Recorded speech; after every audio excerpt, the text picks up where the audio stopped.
жана райондук жетекчилерди да чакырганыбыздын себеби азыр эң биринчи көйгөйлүү маселе 22 жылы бул суу маселеси болду. Өзүңүздөр мүмкүн сиздерди билбейм, бирок Бакай Ата районунда биринчи маселе суу болду. Ошого биринчи ирригационный маселелердин баарын койсок, ички тышкы каналдар, БСРлардын баардыгын тазалатсак, ошо менен райондук жетекчилер менен айыл өкмөттөр менен отуруп бир маанай тескей отуруп бир түз сүйлөшүп алсак деген нерседе. Анан бир нерсени айтып кетет элем. 2010 жылы мен айыл аким болгондо, эл тарабынан шайланганда ушундай бир революционный комитет түзүлүп, анан тегилер баягы кадровый маселелерге киришип, анан саясатка киришип, ушундай болуп кеткен. Баарыбыз билебиз. Биз андан тышкарыбыз, биз андай бизде ой жок. Бул жерде саясат жок. Бул жерде бир гана көйгөйлүү маселени, мына ушул мисалы Манас районунда болгон көйгөйлүү маселени президентке 5 последников. Мына азыр көрүп атпайсызбы? Мүмкүн таарынбайсыздар. Мен азыр между нами өзү ачык айтып атабыздар. Президент келсе биздин депутаттар пайда болуп калат. Байкасаңыз, президент келсе биздин депутаттар пайда болуп калат. Экинчи маселе, биздин депутаттар келет да. Мен жакшы билем да, мына Бакубат таласка келет да, айтат, менин айылыма могун жасап кой, менин айылыма могун жасап кой. Прямой указание берет. Биз ошодон тышкары болсок, даже эгер моундай маселе болуп турган болсо, мен жакшы билем Манас районуна, Ошондой команда сиз келе электе ушундай көйгөйлөр бар. Манас районуна келген инвесторлордун көбү келбей калышты. Бул баары сиздерде баягы көзүңүздөргө айткан көп маселе именно город Бакай Ата районуна, Талас районуна кетти да. Жана Бакубат Таластан деле сиздердин финансирование өтө аз болуш керек. Биз ошондо көтөрүлүп отурбуз. Эми мен ал жеке оюн болчу замирбиз. Тең караш керек. Бакубат Таласка 37 айыл өкмөткө, 37 айыл өкмөткө 1 жылда финансирование бирдей карап коюш керек. 10 миллион сомдон ошо 37 айыл өкмөт өзүнүн көйгөйлүү маселелерин ошол жерде чечет да. Булар азыр көрүп атабыз. Даже ушундай сөз чыгып атат. Руководстволор жана процент отурган деген сөз чыгып атат. Ошодон кетишти. Мен айтайын дегеним ошо, бул жерде как тууган катары, бир тууган катары болуп турган нерсенин баарын биз көйгөйлөрдү айтып берсек, сиздер Раматович айтсаңыздар, биздин могун көйгөйлүү маселе президентке жетпей атат. Анан ортодон азыр жыйынтык чыгарып, сиз протокол өткөрүп койсок да. Жазып атабыз. Сиз протокол өткөрүп коюп, анан ушулардын баардыгын по району, мен ойлоп атам да, район менен өзүнчө алып президентке тапшырсак. Менин оюм ошол кыскача гана. Анан өзүңүздөрдүн оюңуздарды айтсаңыздар. Жакшы ой баштап бердиңиз. Рахмат. Ошо келип ушундай маселелерди көтөрүп аткан. Анан сиздерге келгенде эле сүйүнүп калам. Сөзсүз мынакей тактоо эретинде айтып койду, мына президентке жетпей калып атат. Биз ошон үчүн отурабыз, президентке жеткирели деп. Президентке маалымат ар түрүлүү жетет. Биз тараптан жетет. Жогорку кеңештин депутаттарынын атынан жетет. Азыркы жаңы эме боюнча курултайдын делегаттарынын атынан жетет. Анан ошол жерде болуп аткандан кийин бүгүнкү күндө президентибиз ушул элдик курултайды жөнүндө эметкен жок. Элдик курултай буга чейин болгон, иштеп жүргөн. Бирок азыркы бүгүнкү күндө элдик курултай бул деңгээли башка, шартка башка болуп, мыйзам жакшы иштебегендигинен жаңы мыйзамды киргизип, азыр дагы түздөлүп, эме барып түздөлөт дегендей биринчи былтыркысы кандай болду эле, замир көрүп атасың. Быйыл уже кичинекей жок, дагы эме быйыл апарып киргизсеңер дагы түздөлөт. То есть баягы президенттин алдына койгон курултай институту иштеш керек. Жөнүндө кагаз түрүндө эмес, мындай иштеп, ошол жерде баягындай деңгээлин көтөрүп, коюлуучу маселелерди мындай жакшыраак коюлуп, чечиле тургандай, эмете тургандай болуп. Буга чейин чечилбегени бул негизи акча каражат негизинен. Азыр эми бүгүнкү күндө ички дум продукциясы 1 триллионго жетип аткандан кийин ар түрдүү чачырай бербей, бир негизги жерлерди бир карап, анан сиз айткандай мындай бизге окшогон алыскы региондун маселелери ал жака мындай жетпей калышы мүмкүн. Ошолорду силердер мындай жеткирип, жакшы сөз менен, жакшы калп менен дегендей жүргүзүү жагын эметебиз. Бул жакшы иш башталып айтылып атат, анан дагы айтабыз маселелерди. Сиздер дагы мындай жөн адам эмеспир. Сиздер дагы эл ишеничini көрсөтүп атат. Ошо биздин маселени көтөргөн боюнча. Мына Замир менен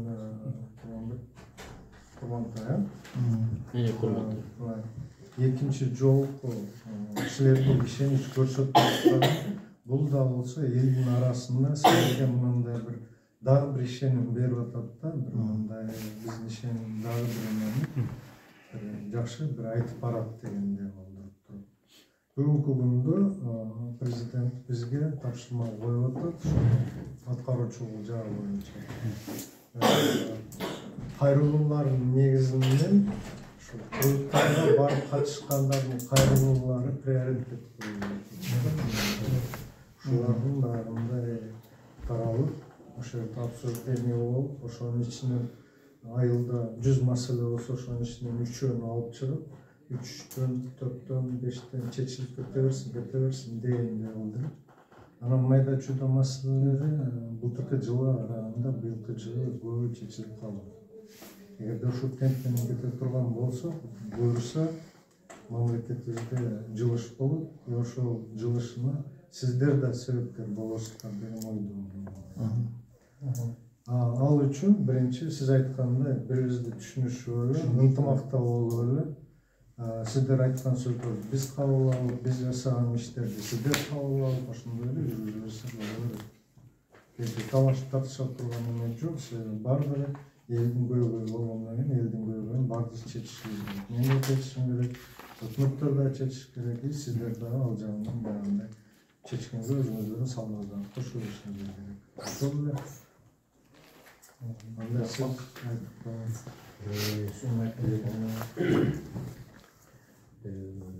быйыл жылдын эсебинен Кыргызстан боюнча көл тарапта, чүй тарапта бир топ күн жүрдүм дагы. Ошол жерде могу азыркы жасалып аткан жумуштарга күбө болдум. Иш чаралар жүрүп атыптыр. Кыргызстаныбыз ушундай темп менен өнүгө берсе, бир жакынкы 5-10 жылда кадырсы эле деңгээлибиз бийиктеп, айыл чарбасына көбүрөөк көңүл бурулуп, сырттан келген адамдарга көрүнө турган жерлердин баарысын өкмөт тарабынан колдон келишинче көрктөндүрүп жатыптыр. Анан эми айланып келип эле көп нерсе айылга келип такалат экен. Айыл жердеги көйгөй мындай жолго салынмайынча Кыргызстандын көтөрүлүшү бир тойло кыйын болот. Элдин жашоо турмушу көтөрүлүш керек. Азыр эле айтылып кетти. Ирригация жагы. Быйылкы эле жылдын эсебинен мен Кыргызстан айыл өкмөтү жагынан айтайын. Основной фасоль тигишип элдин көбү 1-2 суу менен отуруп калышты. Бул болсо 3-4, айрымдары 4-5 жолу сугарып жакшынакай түшүндө алып атышат.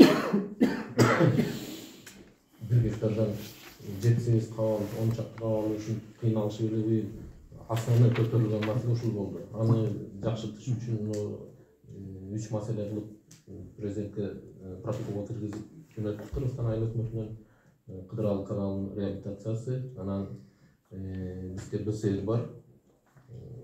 Ошол БСР көп жыл эле болуп кетти, бир аякта бир 20-30 жылга чамалап калды го тазаланбаганына. Азыр толкунган, айыр кечте эле суу батпайт, естественно приток келип эле өтүп кетет. Айырда суу токтоп аткан жокпуз. Ошол жерде суу токтосо биздин көп маселе чечилип калмак Кыргызстан айыл өкмөтүндө. Анан кийин дагы бир көйгөйлүү маселе кыргыз казак ортосундагы келишим суу боюнча. Ушул боюнча дагы маселе көтөргөнбүз, элибиз ушуну бир карап берсе, өкмөт тарабынан чечсе деген ниеттерди айтышкан. Анан бизде больница бар. Бул больница капремонт болгон жок. Бир мен билгенден бир терезеси менен айнектер гана алмашты, ошодон туруп атат. Крышасы болсо тең 50-жылдагы шифр менен турат. Бүт тешилип калган. Суу апат потолокторунан. Врачтарга барсаң, условиясы жок, ысык суу, муздак суу жок. Баклашкалар менен көтөрүлүшөт. Ошону айтышкан мага. Ушуну бир жеткизсең, кандай жеткизесиң, ал сени ушул сени дайындайлык дейишип. Анан жаштар азыр өсүп жетилип келатат, бүт барысы башка жака болуп кетпей спорт жагына көңүлдү көбүрөөк бурсак деген ниет менен айылдын эли ошо Көкдөө айылында спорт зал жок, мектепте дагы жок. Спорт зал болсо бизге ошо ушул жагын бир жылдырып берсең деп суранышкан. Бизде анан кийин Казакстан менен чектешкен жагыбызда дренаждар бар, үйүк толуп калган. Ошону механическа кылганга суранышкан. Азыр айылдык өздөрү айтат чыгар, бир эмелер келди деди. Ошол механическа жасап койгон. Кимдер экенин тапкан убакыт келди. Ушул келип уже башталды дегендей. Башталды деп айтты. Таза суу бир арабтар келип бир кылып кеткен мындай анысы ошо жаңы курган кезде бир суу чыкты, ошону калып кетти. Азыр суу чыкпайт эле. Черновиктер. Таза суу жагына Таза суу кайсыга? Талас айылда. Хорошо. Так, Кыдыралы каналы боюнча Нурлан эмне болот? Кыдыралы канал боюнча реабилитация каттардын баары кеткен, реабилитацияга кирди деп атыр титулга кирип турган. ГЭС боюнча титулный листке кириптир. 2024 кирсе керек. Титулный листке кирип деди ГЭС. БСР боюнча ошо БСР тазалаш керек болуп атыр. Айыл боюнча эч кандай маселе көтөрүлгөн эмес буга чейин. Хорошо.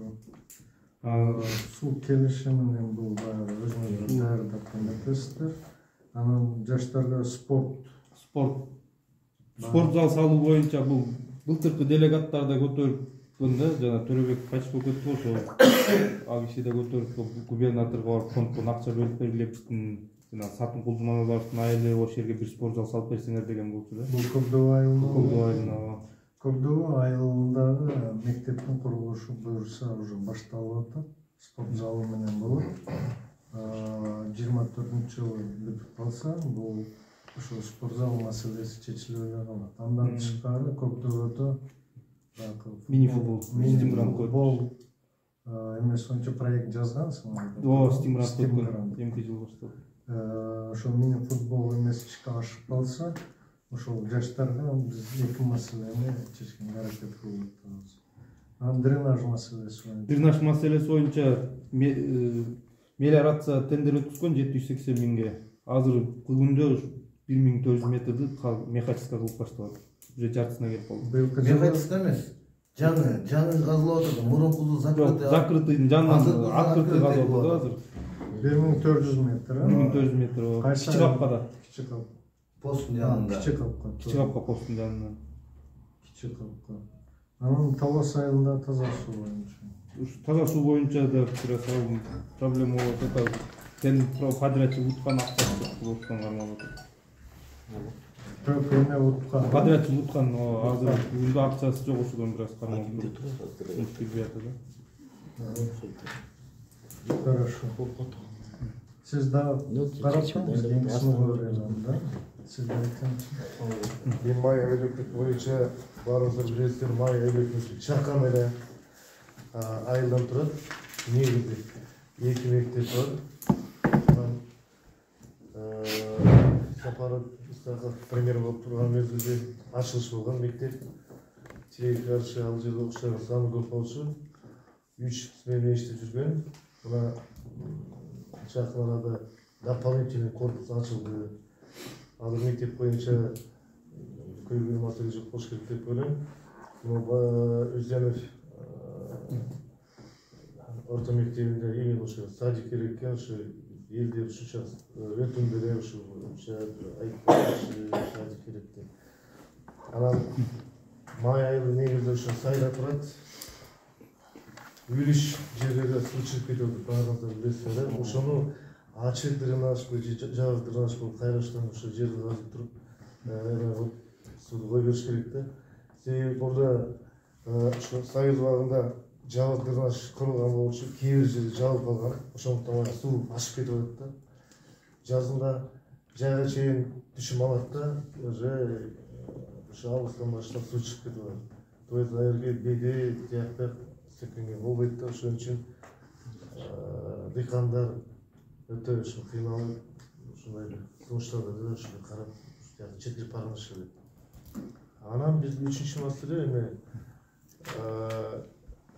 чегиранын түбүндө турган приграничный район статус боюнча ушу Покров айлыкбекте ошо каралган экен, биз айлыкбекте ушундай болуп. Анан могу бизде көп улуттук элдер жашагандан кийин могу жана айтылып кетти, ушу спортзал бизге жана капиталдык ремонтко проектке быйыл өткөн экен, тоозан экен. Бул эми ал жерге күрөш залына келип беришти. Ошондо чоң спортзал салып өтө жакшы болчу деп ойлойм да. Себеби эки керек азыр кулатуу кирди. Ошо балдар көп машыгат. Албетте баягы мектепти бүткөн келген балдар да ошо армиясын жана башка машыгат да, ошо бир карап. Машыктыруучулар барбы? Машыктыруучулар бар. Кулатуу боюнча, эркин күрөш боюнча 2 машыктыруучу бар.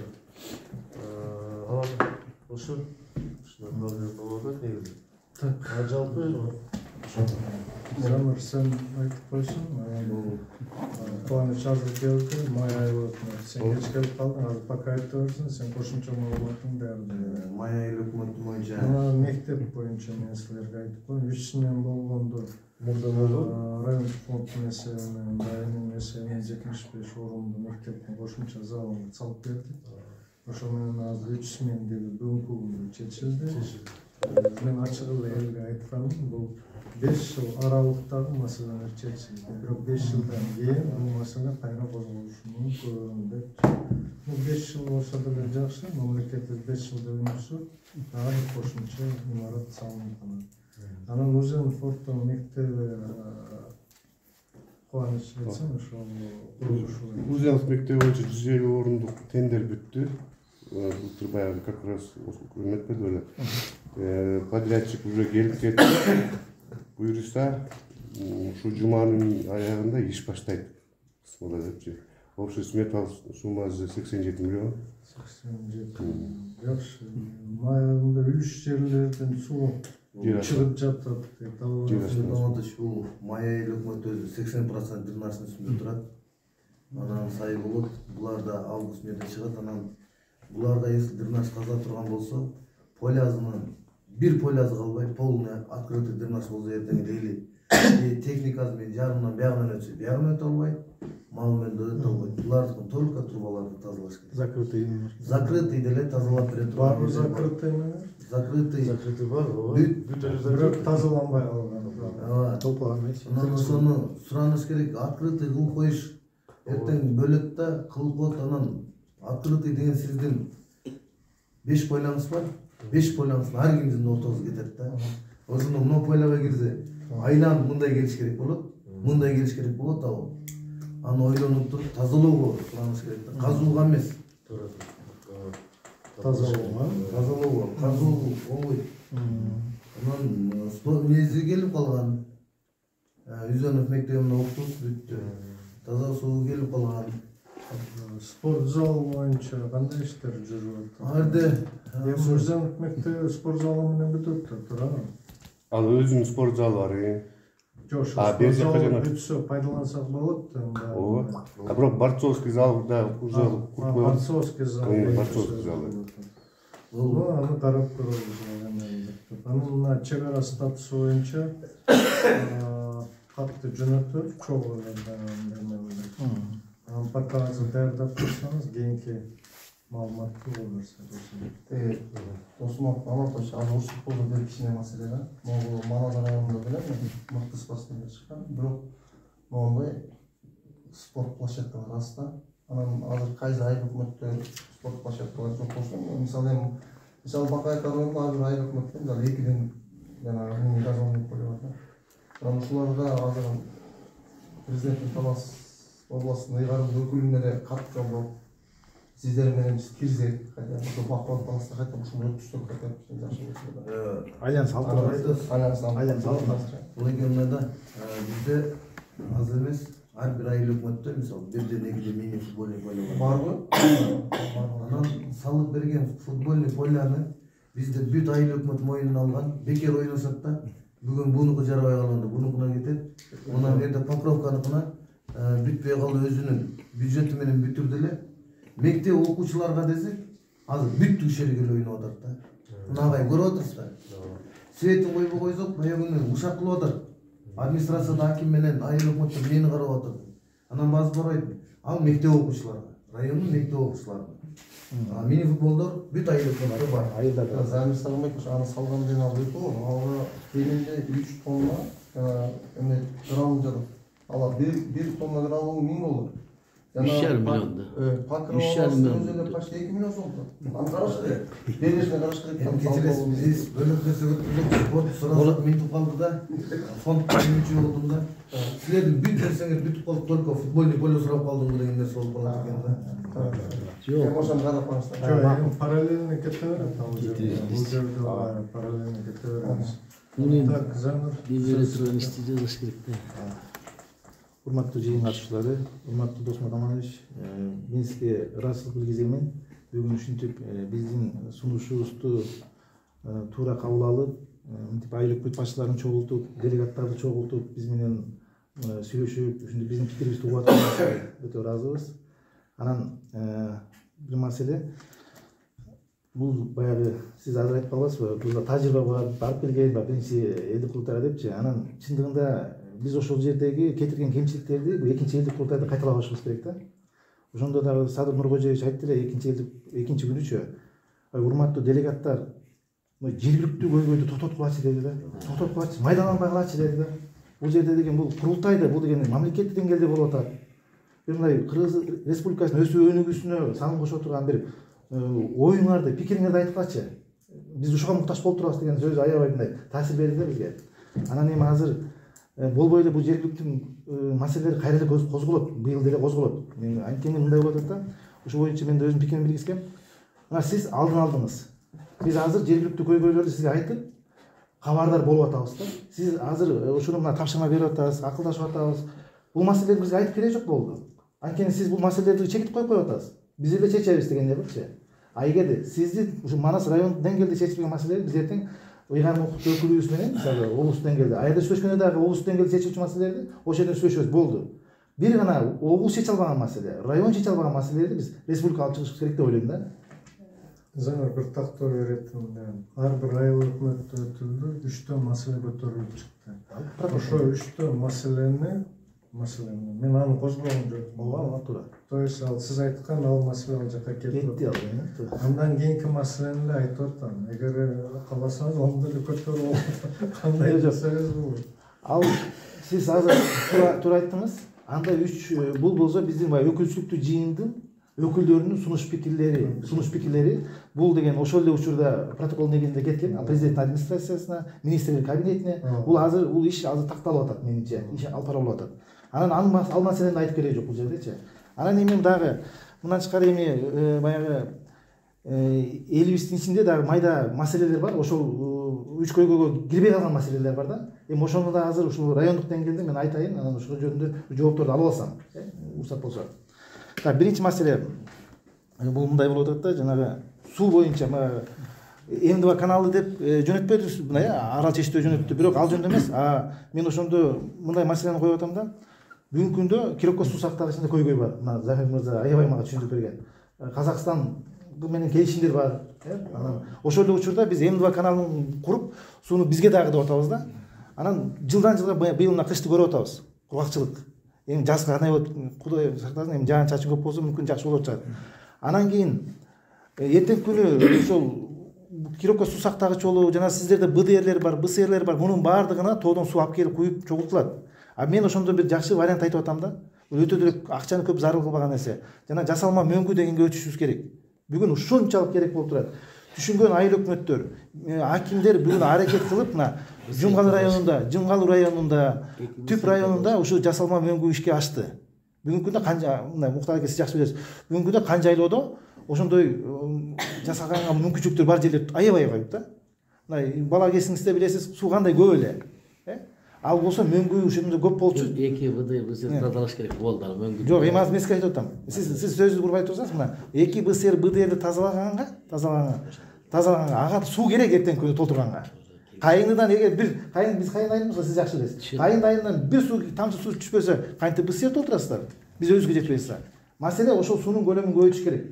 Мына ушул боюнча Замир мырза, ушул боюнча мен бир сунуш келтирем да, ушуну бир Альянс Алтын фондуна мүмкүн кат менен кайрыласыздарбы, айыл өкмөтүбүз бир мындай тажрыйба түрүндө дагы болсо дагы бир аракет кылып көрөйүнчү ушул нерсеге.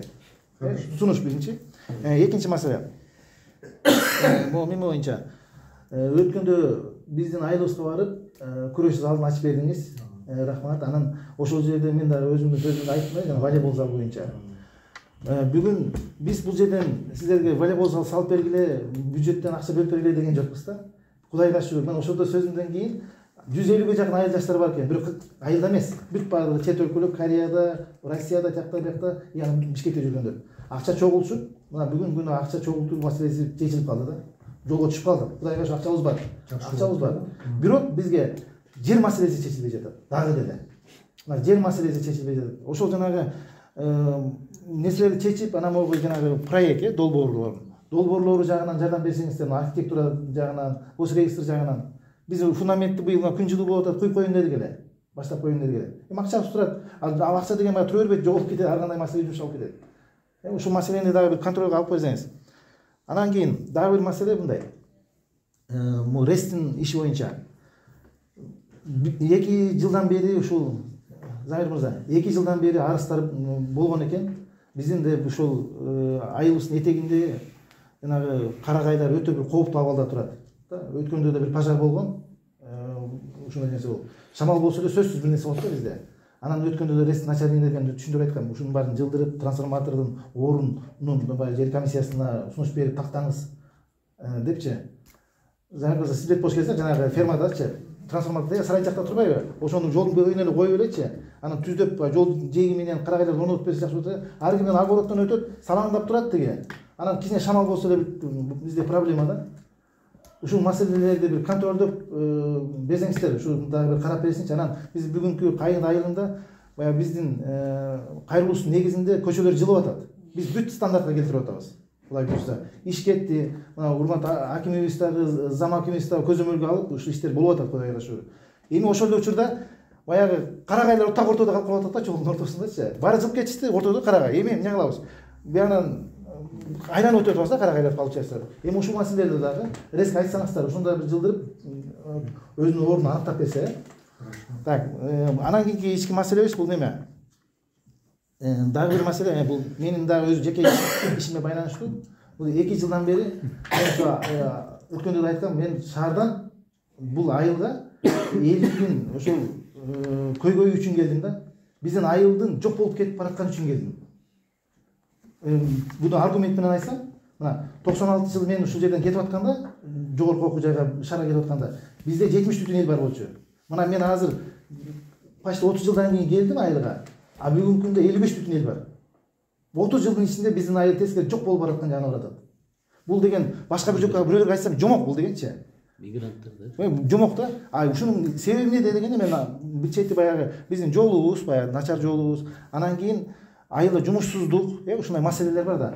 Анан мен атайын келдим, ушу элди жумуш менен камсыз кылайын. Жок дегенде 30 баланы, бир жаш баланы алып калсам, ушул жерде жумуш менен, ошодон баягы үйлөнүп балдар, баягы төрөгөн балдар, мектебибизде мына эмки жылкы Замир мырза, нулевой класс жок ишенесизби? Эми кандай кылабыз булар? Биринчи класс жок болот, кандай кылабыз? Жабасыздар мектептерди, карасыздарчы, кандай жакка баратабыз? Анан ушундан улам мен айтып атам да, мага жардам бериңизчи сиздерден сураган. Мына мен Кудайга шүгүр акча табуу жагынан тажрыйбам бар. Алып келип өзүм айылыма өзүм ошол жумуш ордунда түзөйүн деп атам. Станокторду баарын алып келип койгом, мына Замир мырза билет. 1 миллионго жакын акчаларды алып келип койгом. Жана башка мына бүгүнкү күндө сиздерге көрсөтө турган дагы ишим бар да, мына жанагы бетон казыктардан куюп, мына Замир мырза билет. Талас облусу боюнча бул нерсе иштеп атат. 3 бала иштеп атат, ар бирөөсү бир күнүнө 2000 сомдон айлык алат. Мына Талас автожол заказ берип, быйыл 1000 штук ошолор алып кетти. Теге канизаводко жанагы жолду мен бетон стойкалар менен курдум. Мына ушундай да жасаса болот экен. Аракет кылса болот экен. Бирок биз баягы республикалык бюджет, анан айлана салыктын акчасы деп башка жактан өтөрбөй, өзүбүз аракет кылалы. Ар бирибиз өзүбүз мамлекеттин өсүп өнүгүшүнө салым кошобуз деген ой менен жүрөм да мен өзү такайчы. Ал кошуш үчүн эң биринчи өзүмдүн айылымдан башташым керек да. Эгер мен өзүмдүн айылымды өсүп өнүктүрө албасам, анда мен жогору жакты кооз сүйлөбөй сөздөр сүйлөбөй коюш керек деп ойлойм. Ушул менин айтарым. Анан дагы бир нерсе айтайын. Мен кечээ күнү акыркы сөзүм, кечирип коюңуздар. Кечээ күнү бир мага коопсуздук кызматынан чалып атат, боюнча отделден чалып атат. Менин баягы ТикТокто ушу обращение кылып койгом чындыгында. Эми бул боюнча мен ойлойм, бардык акимдер деле биздин ыйгарым укуктуу өкүлүбүз деле туура түшүнөт деп ойлойм. Мен аны аргумент менен айттым. Мына мыйзам бар. Бул 2023-жылы 28-июлда эркин кезинде жарыяланган. Президентибиз кол койгон мыйзам. Бул действующий мыйзам, элдик курултай жөнүндө мыйзам. Мен ошол менен гана айтып атам. Мына бул жерде эмитип атат. 6-беренесинде элдик курултай Кыргыз Республикасынын президентине, министрлер кабинетинин мүчөлөрүнүн жана аткаруу бийлигинин башка органдарынын жетекчилерин кызмат ордунан бошотуу жөнүндө сунуш киргизет. Мына, эмне деген мыйзам, бул деген эч ким айткысы келбейт, а мен ушул жерде айтып атам. Эми мындай маселе. Эртең мен Кудай буйрса жарыш сөзгө чыгам. Хотя мен жазган жок, мен жолун билесиздер. Мен баары түшүлөм ал жердечи. А бирок эртең күнү мен садыр койчу мен деле жакшы тааныйт. Өткөндө жооп бергенди билесиздер. А ошол жерде мен сураса, "Ай, Замир мырза, акимиңиз кандай иштеп атат, кандай сунуш келтиресиз?" Мен не деп айтам? Жүрөк эле суроо. Мен не деп айтам ошол жердечи? Мен айтам, сүйлөгөн сөзү жакпайт, жүргөн турушу жакпайт деп айтышым керек. Ошого мен бошотуңуз же болбосо кантип мен аргумент келтирем. Ана эми Кудайга шүгүр, бүгүн жакшы маалымат алып атабыз. Мен мисалы урматтуу акимибиз өткөндө барып биздин айылыбыздын ичиндеги жолдор асфальтталсын деп айтты да, мисалычы. Бул мындай эч кимдин колунан чыга элбейт мындай нерсе. Элибиз сүйүнүп атат бүгүнкү күнүчө айылыбыздын ичиндеги жолдор деп.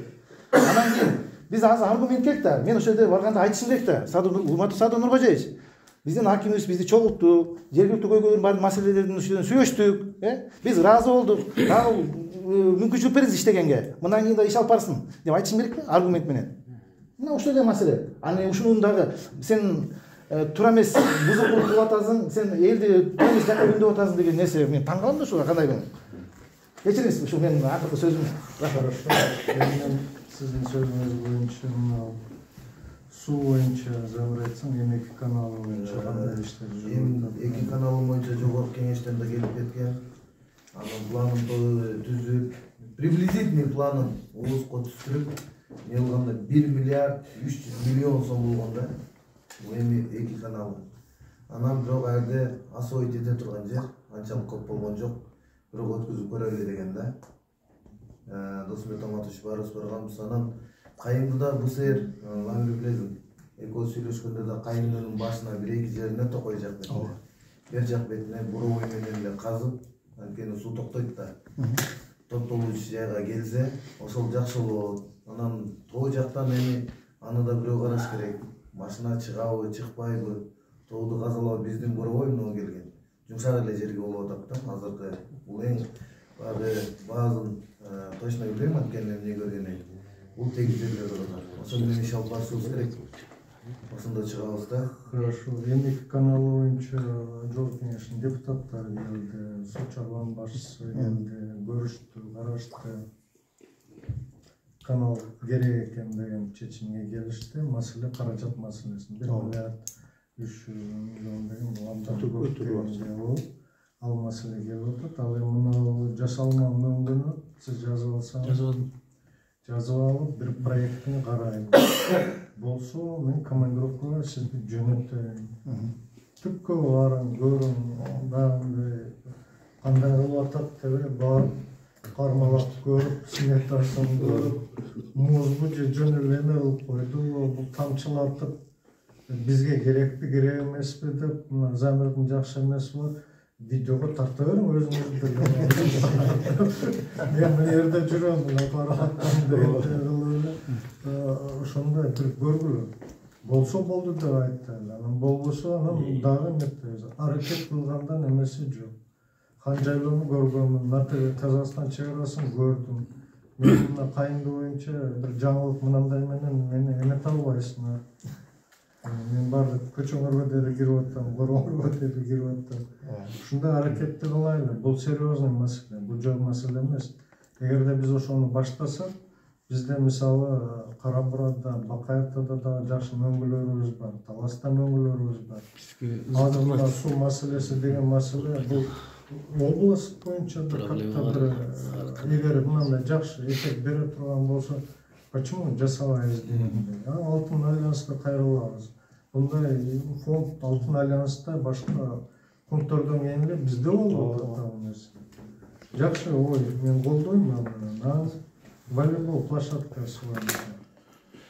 Бұл мәселе бұл көтермейлі бұл ой сыңары. Мен архитекторға айтайын, нелерге айтайын. Долборын чоғы бір мындай, ақшасын чоғы беріп атса. Долбор еме жағын. Долбор жағына қарап шыққан заменен бұл мәселе жерді бір анықтап. Жер жаңағы бір участокқа кіріп кетіп жатады, ошоның мәселені башка жерге каралган Жолдар ошол жерде деп отурду. Тигинин частный собственность. Жатактады. Өз жопесине жатактады. Эми ал жердеги биз жанагы Мурат Алиев менен сүйлөшүш керек болуп атат, өткөндө барганбыз. Барсак өзү жок болуп калды да. Аны ээси жок болгондон кийин өлчөй албайбыз. Негизи ушундай да. Мисалы, анан ал киши менен телефон менен сүйлөштүм, байланышкан, бир күн мурун айткыла деди. Барып на месте өлчөйлү, эгер ошончолук ашык боло турган болсо, канча ашык боло турган болсо берем деди ал. Только биз тердегини булардын сунушу боюнча мындай болуп калып атат, тигин огородуна киргенде бул бөлөк болуп калып атат да. Биз ардын эсептегенде 28 метр дедик, тияк 10 метри өзүбүзгө тиешелүү жер бош жер.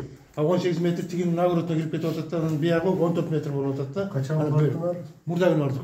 Мурда бардыңар, а? Эми азыркы учурда телефондогон бар. Ошо ал бир күн мурун айтып койсоңуздар деп тактап дагы сүйлөшүп келген менен байланыштырда дагы бир бар, такташ. Ал акча жөнөтүп аткандар, ал жергиликтүү бийлик эметип турган алар жөнөтүп атат, күтүп атат. Азыр баягындай 7 жыл, 8 жыл деген маселе болбош керек. Туура эле. Азыр ашып барса 7-8 айда бүтүрө турган маселе кылышыбыз керек муну үчүн. Мүмкүн болсо жазда эле бүтүрүп коюшубуз керек. Ал эмес бар. Анан экинчи маселе азыр Замир мырза айтып кеткен жанагы БДРге куюу боюнчачы скважина менен. Муну биз госгеологияга да барганбыз да. Барсак бул замке мындай экен. Терде биздин эменин алды таш экен. Биз анализ алдык да. Уже тияк бар эле ташка такалып калат экен. Азыр болбойт экен да. Ана бизге баягы айтып жүргөнбүз, МЧСке да кайрылдык биз. Сиз жанагылар тазалоо боюнча киргизе албай атабыз да. Өткөндө көрсөтүп областной баягы ошондо чоң кылыш. Зам губернатор деген өзү макулдуу. Мен эске албайсыңар да. Бул тазалоо эл бардыгын түшүнөт да, силер ошону эске албай атасыңар. Элге маалыматты туура жетишиңер керек. Факты менен, далили менен. Мына бардык, мындай чечим чыгарды, мына чечимди окуп берейин. Бул жерден таш чыгып калды десем, элдин несиңди ташталып дебейт да. Жок, ал биз өз үстүнө боюнча проблемадан кетели да, мына бул чечилбейт экен. Экинчи проблема тазалоону караш керек. Мындай бир маселе ал эле жылбайт экен деп отуруп эле. Жок, аны токтотуп коебуз, ошон үчүн айтып атабыз, токтотуп коебуз. Экинчисин тапкыла. Замир баягы мөңгүн айтып атат.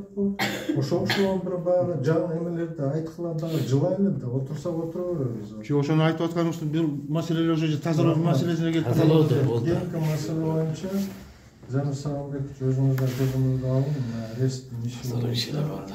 Архитектор менен биргеликте айыл өкмөт башчысы кыймылдашыңар керек да.